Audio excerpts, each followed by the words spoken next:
Corona की दूसरी लहर कंट्रोल होने के बाद उपचुनाव की तैयारी शुरू कर दी गई है। मध्य प्रदेश में 1 लोकसभा और 3 विधानसभा सीटों पर उपचुनाव होना है। मुख्य निर्वाचन पदाधिकारी ने खंडवा, बुरहानपुर, निवाड़ी, सतना और अलीराजपुर कलेक्टरों को पत्र लिखकर कहा है कि 3 साल से एक ही जगह जमे अधिकारियों का हटाया जाए। चुनाव आयोग की तैयारी शुरू होते ही बीजेपी और कांग्रेस भी एक्शन मोड में आ गई है। दमोह उपचुनाव के बाद एक बार फिर कांग्रेस बीजेपी आमने सामने होगी। दमोह उपचुनाव जीतने के बाद कांग्रेस जोश में है। दूसरी ओर बीजेपी हर हार से उबर कर 1 लोकसभा और 3 विधानसभा सीटों पर जीतने की चुनावी मैदान में उतरने के लिए तैयार है। कांग्रेस के प्रदेश अध्यक्ष कमलनाथ सोमवार से गुरुवार तक भोपाल में लगातार बैठक करेंगे। वहीं मुख्यमंत्री शिवराज सिंह चौहान के चुनावी क्षेत्रों के दौरे शुरू हो गए हैं। भोपाल में स्कूल कॉलेज के लड़के लड़कियों में जानलेवा एमडी और एमडीए में ड्रग्स का चलन बढ़ गया है। इसका खुलासा क्राइम ब्रांच के हत्थे चढ़े एमडी सप्लायरों ने किया। उन्होंने बताया वे अंतर्राष्ट्रीय डार्क नेट वेबसाइट से ड्रग्स खरीद कर बेचते थे। क्राइम ब्रांच ने बीते 10 महीनों में भोपाल में तस्करी से जुड़े कुछ लोगों को पकड़ा है। तब से तस्करों को मुंबई और महाराष्ट्र के दूसरे शहरों से पार्सल लाना पड़ रहा है।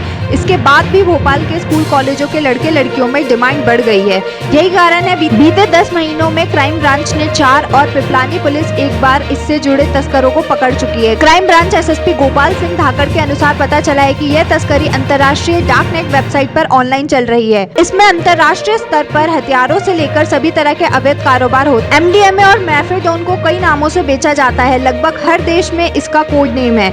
इसे द्रव्य और सूखे दोनों रूप से लिया जाता है। इसे आसानी से पहचानना मुश्किल है। नवजोत सिंह सिद्धू को पंजाब प्रदेश कांग्रेस समिति का अध्यक्ष बनने पर भाजपा नेताओं ने कांग्रेस को घेरा। भाजपा महासचिव कैलाश विजयवर्गीय ने राहुल गांधी और कांग्रेस पर तंज कस। विजयवर्गीय ने राहुल गांधी को कोट करते हुए लिखा, उनका पप्पू नाम देने वाले को पंजाब कांग्रेस अध्यक्ष बनने पर बधाई। यह वही सिद्धू हैं जिन्होंने कहा था कांग्रेस मुन्नी से भी ज्यादा बदनाम है।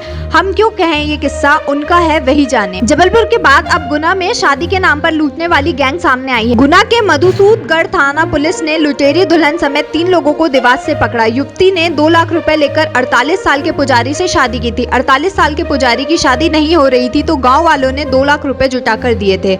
8 दिन बाद युवती को उसके साथी पुजारी की पिटाई कर घर से ले गए। आरोपियों के पास से 50,000 रुपए भी मिले हैं। आरोपी इससे पहले भी कई लोगों को ठग चुके हैं। मध्य प्रदेश में सोमवार को 4 लाख लोगों को वैक्सीन लगेगी। इसके लिए सरकार ने जिलों को वैक्सीन का आवंटन कर दिया है। भोपाल में 43 सेंटर पर कोविशील्ड का पहला और दूसरा डोज लगेगा। शाम 4 बजे के बाद डोज बचे तो शहरी सेंटर पर ऑन साइट भी वैक्सीन लगेगी। स्वास्थ्य विभाग के भोपाल जिला टीकाकरण अधिकारी डॉक्टर उपेंद्र दुबे ने बताया, ग्रामीण और शहरी 43 सेंटर पर वैक्सीनेशन होगा, जहां कोविशील्ड का पहला और दूसरा डोज लगेगा। शहर सेंटर पर ऑनलाइन रजिस्ट्रेशन से ही वैक्सीन लगेगी। इन सेंटर पर वैक्सीन बचने पर 4 बजे के बाद ऑन साइट रजिस्ट्रेशन पर वैक्सीन लगाई जाएंगी। ग्रामीण क्षेत्र के सेंटर पर ऑन साइट रजिस्ट्रेशन से वैक्सीन लगेंगी। भोपाल में 16,000 को वैक्सीन लगाने का लक्ष्य है। कोवैक्सीन का कोई भी सत्र आयोजित नहीं किया जाएगा। नोएडा से देश भर में ऑनलाइन ठगी कर रहे नाइजीरियन ठगी गिरोह को सरगना में क्राइम ब्रांच भोपाल ने पकड़ लिया। गिरोह के 3 सदस्य को जनवरी में ही पकड़ा जा चुका है। पिछले 6 महीने से आरोपी की पुलिस को तलाश थी। वह सोशल मीडिया पर विदेशी महिला के नाम से दोस्ती कर ठगी का गिरोह चला रहे थे। उसने भोपाल के एक युवक से 11,22,000 रुपए की ठगी की थी। उसने दोस्ती कर महंगा गिफ्ट भेजने का झांसा देकर फंसाया था। एसएसपी अंकित जायसवाल ने बताया, भोपाल में रहने वाले पवन अग्रवाल ने 1 जनवरी को शिकायत की थी। उन्होंने बताया उनकी फेसबुक पर एक विदेशी महिला से दोस्ती हुई। आरोपी महिला ने कहा कि वह उन्हें क्रिसमस का गिफ्ट भेज रही है, उसे वह एयरपोर्ट पर कस्टम से छुड़ा ले। इसके बाद उसने बताया कि कस्टम में वह फंस गया। इलेक्ट्रिसिटी बिल 2021 के माध्यम से बिजली का वितरण व्यवस्था निजी हाथों में सौंपे जाने को लेकर विरोध शुरू हो गया है।